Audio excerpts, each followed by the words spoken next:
Bismillahirrahmanirrahim. Alhamdulillahirabbil alamin. Wassalatu wassalamu ala asyrafil anbiya'i wal mursalin Sayyidina Muhammadin wa ala alihi wa sahbihi ajma'in. Alhamdulillah, kita mulakan pengajian kita pada malam hari ini dengan kita memanjatkan kesyukuran kepada Allah Subhanahu wa taala. Dapat kita berkumpul dan kita berdoa agar Allah menjadikan majlis ini sebab pengampunan bagi segala dosa, yang mana dengannya Allah membukakan bagi kita segala pintu kebaikan di dunia dan akhirat, dan membukakan bagi kita pintu kefahaman dalam agama, dan diberikan kepada kita insya-Allah taala taufik dan hidayah, yang mana dengannya dapat kita mengamalkan segala perintahnya dan meninggalkan segala larangannya. Mudah-mudahan dengannya Allah menghidupkan hati-hati kita dengan iman dan taqwa, dan memberikan kepada kita husnul khatimah. Amin ya rabbal alamin. Jadi insya-Allah taala kita meneruskan daripada mana kita berhenti, daripada kitab Da'wah kita. Bismillah. Bismillahirrahmanirrahim. Kita surat 199 Ustaz. Bismillahirrahmanirrahim. Sekali peristiwa telah datang seorang wanita kepada Rasulullah SAW seraya berkata, "Duhai Rasulullah, saya ini adalah utusan kaum wanita kepadamu, dan tiada seorang pun dari antara mereka yang kenal saya dan yang tidak kenal saya, melainkan dia mahukan saya datang kepadamu membawa berita ini.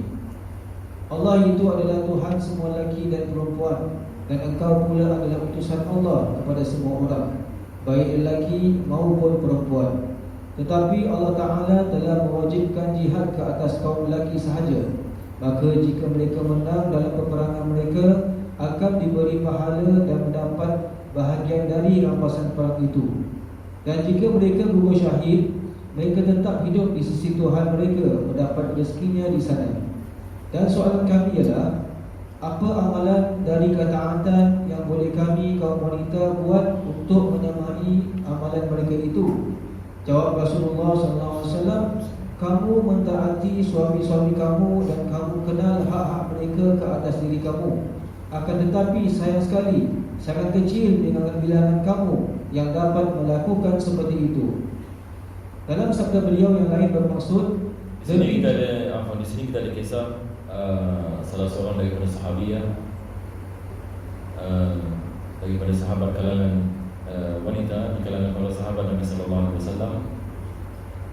Mereka datang kepada Nabi sallallahu alaihi wasallam dan membicarakan tentang isu jihad fi sabilillah.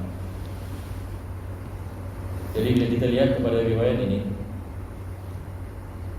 dia memberikan kepada kita gambaran tentang keimanan para sahabiat, yang mana mereka sentiasa dalam keadaan gairah, mahu mengamalkan perintah Allah dan perintah Rasul, dan mereka mempunyai ini semangat yang berkobar untuk mendapatkan syurga dan ganjaran yang tinggi di sisi Allah Subhanahu wa taala. Jadi para wanita ini datang kepada Nabi SAW kerana mereka lihat lelaki di kalangan para sahabat berjihad fi sabilillah dan mereka mendapatkan pahala yang besar, dan mereka mati syahid, dan Allah memberikan pahala yang besar bagi orang yang mati syahid. Mereka dimasukkan ke dalam syurga dan diampunkan segala dosa dan dinaikkan darajat.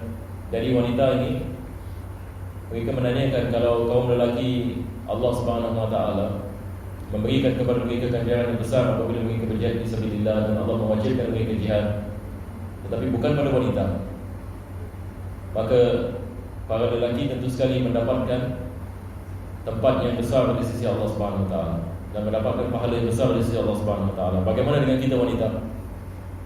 Bagaimana kita nak mendapatkan pahala seperti itu, sedangkan jihad tidak diwajibkan ke atas kami?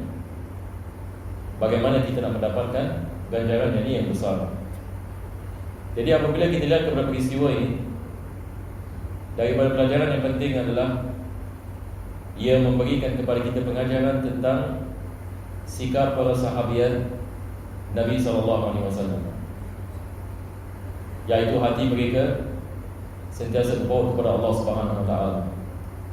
Ini menunjukkan keimanan mereka kepada Allah, kecintaan mereka kepada agama, yang mana mereka sanggup ini berkorban dan berada dalam keadaan gairah, sebab mereka tidak mendapatkan apa yang para sahabat ini mendapatkan daripada jihad fi sabilillah. Akan tetapi Nabi SAW menjawab ini kemusykilan mereka dengan mengatakan bahawasanya mereka juga boleh mendapatkan pahala seperti itu. Mereka juga boleh mendapatkan pahala seperti itu, seperti mana para sahabat berjihad fi sabilillah dan mereka mendapatkan pahala jihad fi sabilillah dan mati syahid fi sabilillah. Golongan wanita juga boleh mendapatkan pahala seperti mana Allah memberikan kepada para sahabat yang berjihad. Akan tetapi jenis amalannya berbeza. Ini adalah perkara yang kedua kita nak kena renungkan. Kadang-kadang jenis amalan berbeza tetapi pahalanya diberikan sama. Tapi jenis ini amalan ini berbeza. Tetapi di sisi Allah Subhanahu Wa Taala ia besar di sisi Allah Subhanahu Wa Taala. Jadi Islam mengajarkan kepada kita bagaimana kita nak nilai sesuatu amalan. Maka kita lihat bagaimana Allah dan Rasulnya menilainya.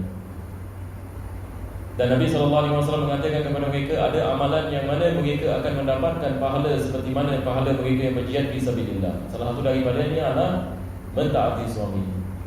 Ini yang hari ini banyak masalah di sini. Banyak ini wanita-wanita yang hari ini tidak mentaati ini suami dan mereka mempersoalkan kenapa kita perlu mentaati ini suami. Kenapa perlu kita mentaati ini suami? Seolah-olah ini Islam ini menghambakan ini isteri ini kepada suami. Jadi hari ini manusia mereka lihat ini perkara ini dan mereka menanyakan, dan mereka tidak setuju ini dengan perkara yang seperti ini. Mereka menganggapnya ini sebagai sesuatu yang kehambaan yang kepada suami. Tetapi selepas itu dia pergi bekerja, dia dengan majikannya, dia dengar apa yang majikan dia mengatakan.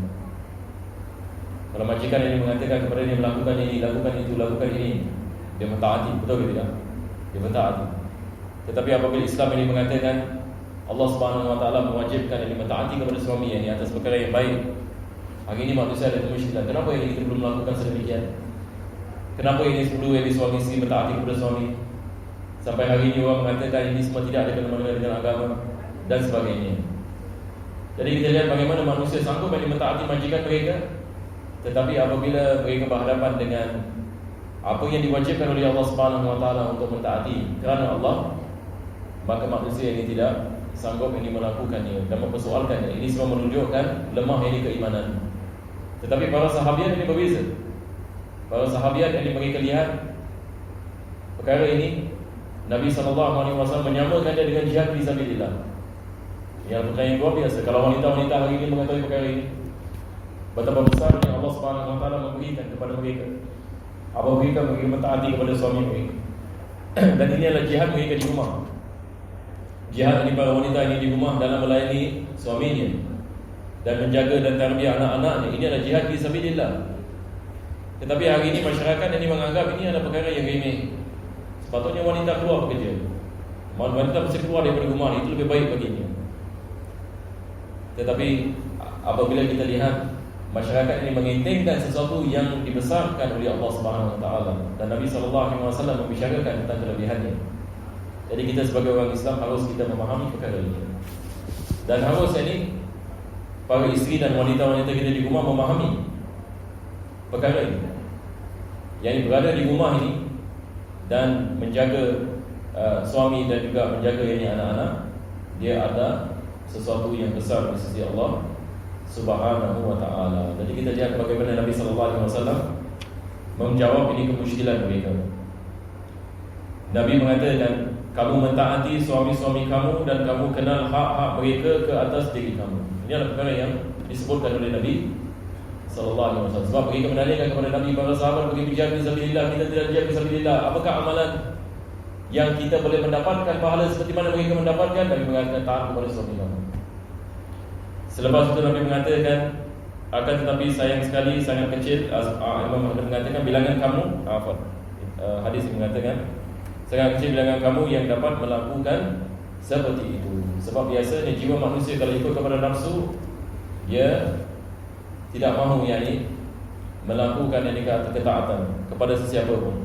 Tak kena lawan nafsu, tak kena berkorban jiwa untuk melakukan perkara seperti itu. Tapi manusia kebiasaannya kalau disebabkan keduniaan, mereka sanggup melakukan. Mentaati siapa pun. Kalau mereka dapat duit, kalau mereka mendapatkan harta benda, itu tidak ada masalah.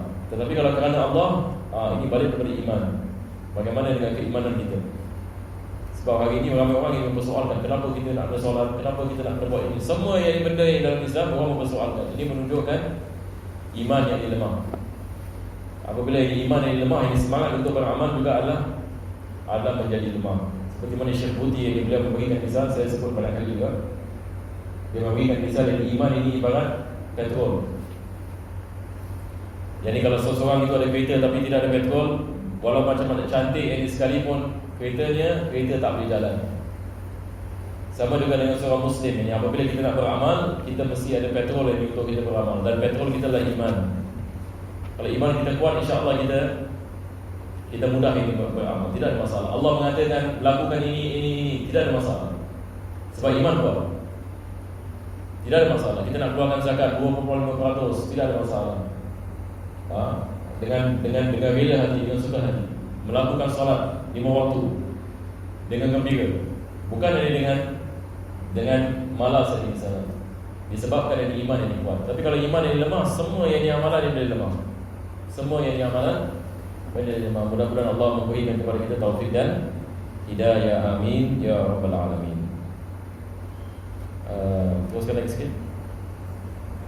Dalam sabda beliau yang lain bermaksud, demi jiwa Muhammad yang berada di dalam genggamannya, tiada dikira seorang wanita sudah menunaikan hak Tuhannya, melainkan terlebih dahulu dia menunaikan hak suami yang ada atas dirinya. Nah, ini semua perkara kita mengatakan perkara seperti ini. Bila isteri mentaati kepada suaminya, lumrah yang Allah menciptakan bagi wanita, maka kita akan melihat keluarga yang kukuh. Hari ini kalau kita menanyakan soalan bagaimana kita nak memperkuatkan institusi kekeluargaan dalam masyarakat kita, maka para wanita mesti melaksanakan tanggungjawabnya yang diwajibkan oleh Allah, dan lelaki juga harus melaksanakan tanggungjawabnya yang diwajibkan oleh Allah. Maka dengan itu kita dapat memperkuatkan keluarga. Kalau isteri melaksanakan tanggungjawabnya, suami melaksanakan tanggungjawabnya. Isteri mentaati perintah Allah, suami juga mentaati perintah Allah. Banyak masalah kita akan selesai. Banyak ini masalah yang di kekeluargaan yang kita menghadapinya, tak kira di mana, sama ada kita di Singapura ke di Amerika ke di Eropah, maka manusia akan mendapatkan kebahagiaan. Ini adalah janji Allah Subhanahu Wa Taala, kebahagiaan dalam rumah tangga. Tetapi bila kita jadi orang Islam yang kita tidak melaksanakan perkara ini, kita banyak mempersoalkan seperti Bani Israel. Bani Israel Allah SWT sembelih lembu, dia menanyakan kenapa kita nak sembelih lembu? Lepas itu apa yang warna ini? Dan bagaimana ini rupanya? Dan sebagainya. Akhirnya agama menjadi susah ini ke atas mereka. Jadi kalau kita banyak yang mempersoalkan dan kita tidak mengamalkan dan kita syak dan sebagainya, ini kita mengundang seribu satu masalah. Ada orang yang menanyakan soalan, tapi kita lihat ini orang Islam ini banyak masalah kekeluargaan. Tapi orang yang bukan Islam nampak macam tak banyak begitu. Apa kita nak jawab? Ada perkara yang kita orang Islam kita belum faham. Dan ini adalah perkara dasar bagi agama kita. Yani orang Islam apabila kita mengucapkan kalimah syahadah, kita ada perjanjian dengan Allah Subhanahu Wa Taala. Apabila kita tidak melaksanakan perjanjian, maka bala akan turun. Dia beza dengan orang yang bukan Islam. Orang yang bukan Islam boleh melakukan maksiat siang dan malam. Dia boleh melakukan maksiat yang siang dan malam. Allah Subhanahu Wa Taala mengazabnya di hari akhir. Orang Islam melakukan maksiat, Allah turunkan bala serta-merta. Kita lihat ini bala turun di negeri Islam, banyak bala turun di negeri Islam, gempa bumi dan macam-macam. Kita lihat banyak yang berlaku di negeri Islam. Kita lihat negara yang bukan Islam terjerumus dalam maksiat, kurang yang bala kalau dibandingkan dengan agama Islam. Hari ini orang menanyakan kenapa boleh berlaku begini. Orang Islam bila melakukan maksiat kena bala terus. Orang yang bukan Islam ini boleh tenggelam dalam maksiat, tapi kita lihat ini hidup mereka begitu juga. Jawapannya adalah Islam memberikan kepada kita jawapan. Jawapannya adalah beza di antara orang yang ada perjanjian dengan Allah dan orang yang tidak ada perjanjian dengan Allah. Kita apabila kita mengatakan asyhadu an la ilaha illallah wa asyhadu anna Muhammadar Rasulullah, maksudnya kita berjanji, kita beriman kepada Allah dan kita berjanji kita akan ikut Nabi Muhammad sallallahu alaihi wasallam. Tapi apabila kita tidak melaksanakannya, azab ini akan turun di dunia. Beza dengan orang yang bukan Islam. Orang yang bukan Islam dia tidak beriman, dia tidak mengatakan asyhadu an la ilaha illallah, dia tidak mengatakan wa asyhadu anna Muhammadar Rasulullah. Dia melakukan maksiat dan mati dalam kekufuran, Allah mengazabnya di hari akhir selama-lamanya. Tapi Allah bukakan dunia baginya. Allah mengatakan istidraj, wa nastadrijuhum min haitsu la ya'lamun. Kami melakukan istidraj ini kepada mereka. yakni Allah menambahkan nikmat dari ke atas mereka. Jadi mereka menyangkakan, saya melakukan ini maksiat yang Allah tak beriman kepada Tuhan, saya sembah yang pahala dan sebagainya, duit bagi banyak. Ini adalah istidraj. Dia menyangkakan, wah ini adalah perkara yang baik. Tetapi dia tidak mengetahui itulah azab. Azab ini di dalam nikmat. Azab dalam nikmat adalah yang paling bahaya sekali. Sebab manusia berlupa Tuhan terus. Sebab dia hidup ini ada bilion-bilion dolar. Bagaimana dia nak kembali kepada agama? Susah. Sebab dia menangkakan inilah syurga. Khalas. Seperti Qarun. Inilah syurga yang dibagi, syurga dunia. Tetapi ini orang Islam, apabila kita tidak mentaati kepada Allah, hidup, yakni kita lihat musibah yang ini datang. Tapi musibah datang disebabkan Allah sayang kita. Ini adalah pengajaran bagi kita. Allah mengatakan, hendaklah kamu kembali kepada Allah. Hendaklah kamu kembali kepada Allah. Kita lihat apa berlaku di Aceh sebagai misal.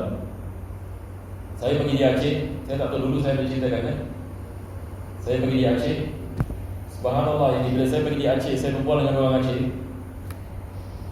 Hampir semua yang mengatakan Alhamdulillah berlaku tsunami. Saya terperanjat, bagaimana yang mengatakan Alhamdulillah berlaku tsunami. Saya pula kebetulan pergi di sana Tengah anniversary malam yang di tsunami, yakni selepas ini 15 tahun. Kebetulan yang saya berada di sana. Jadi mereka ada seperti ada majlis. Jadi saya berbual dengan syabab, mereka berbual dengan imam masjid dan sebagainya. Apa pendapat mereka? Sebab saya pun nak tahu. Selepas 15 tahun tsunami, apa pendapat mereka? Tanya. Saya mendapati hampir semua yang mengatakan Alhamdulillah. Ajib, Alhamdulillah tsunami berapa ribu orang yang mati. Mereka mengatakan kalau tidak kerana tsunami, Aceh tidak akan kembali seperti ini. Memang betul, kita lihat Aceh sekarang. Kekuatan iman mereka luar biasa. Orang Aceh, cuba pergi Aceh, cuba pergi bandar Aceh. Lihat ini apa berlaku di sana. Lihat ini pemuda mereka. Kita tidak lihat maksiat di Aceh. Tidak ada maksiat di Aceh. Begitu. Kita lihat ini bagaimana manusia sekarang yang iman, penuh dengan iman hati mereka. Dan mereka mengetahui ini adalah cinta Allah kepada mereka. Datangnya satu peringatan dalam bentuk ini tsunami. Dan mereka memahami orang yang tenggelam itu adalah mati syahid. Sebab kita mati syahid ini kita lebih 80 jenis mati syahid. Ini yang dimaksudkan ini dengan apa? Syahid akhir. Salah satu daripadanya adalah tenggelam. Orang Islam yang mati tenggelam, mati syahid. Mungkin ramai kita tidak mengetahui kan. Mungkin kita lihat dari kesian yang dia mati yang tenggelam. Tapi paling minimum ini Allah mengampunkan semua dosanya. Ini adalah paling minimum ganjaran syahid. Semua dosanya diampunkan oleh Allah Subhanahu Wa Taala. Tapi dengan syarat besar iman. Dia beriman kepada Allah. Tapi kalau dia mati dalam kekufuran, alhamdulillah min dzalik. Wala syahid wala syahid. Tapi kalau dia ada iman, masya Allah, itulah begitu gembira ini baginya. Tapi apa yang saya ingin mengatakan adalah umat Islam, orang Islam bila melakukan maksiat, kita kena faham ni perkara ini. Kita di Singapura nak kena faham sekarang. Banyak maksiat yang berlaku di Singapura sekarang. Bila bala akan turun, kita lihat orang Islam bagaimana. Kalau kita lihat dari ramai orang Islam di Singapura terjerumus dalam maksiat, kita akan lihat apa yang berlaku. Maka Allah Subhanahu Wa Taala dia melihat orang yang ada kontrak dengan dia, orang yang berjanji dengan dia. Allah lihat kepada orang Islam. Allah lihat ini kepada amalan ini orang Islam. Orang yang bukan Islam ini Allah Subhanahu Wa Taala berikan tempo, kematian menunggu begitu. Tapi kalau mereka masuk Islam, itulah begitu juga, masya Allah ini bagi mereka.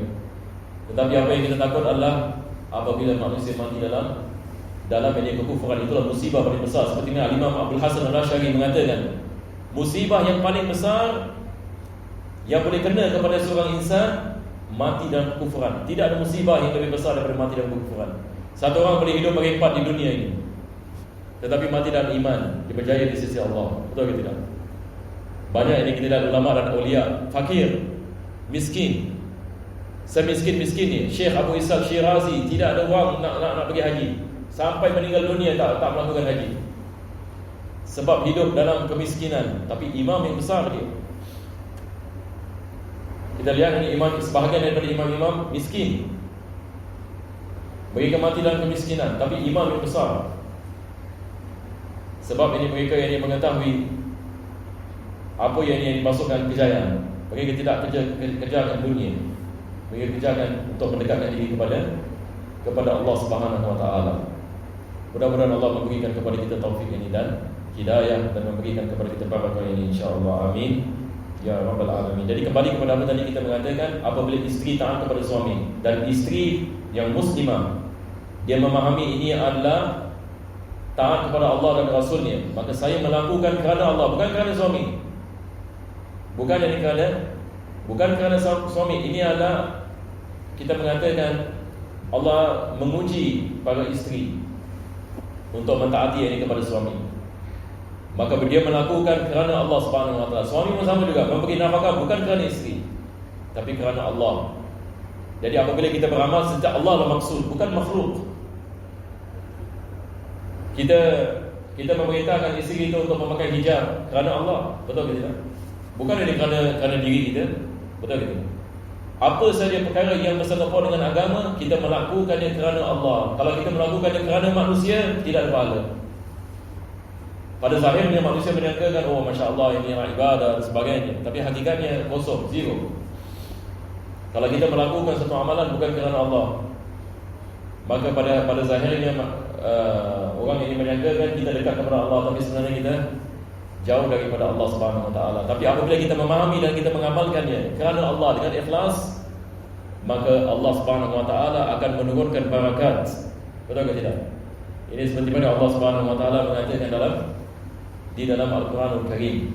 Mudah-mudahan ini Allah menjadikan kita di antara manusia-manusia yang mentaatinya, supaya dengan itu kita mendapatkan kejayaan di sisi Allah dan Rasulnya. Amin ya rabbal alamin. Jadi insya-Allah kita berhenti di sini. Kita masuk ini kepada kitab yang seterusnya.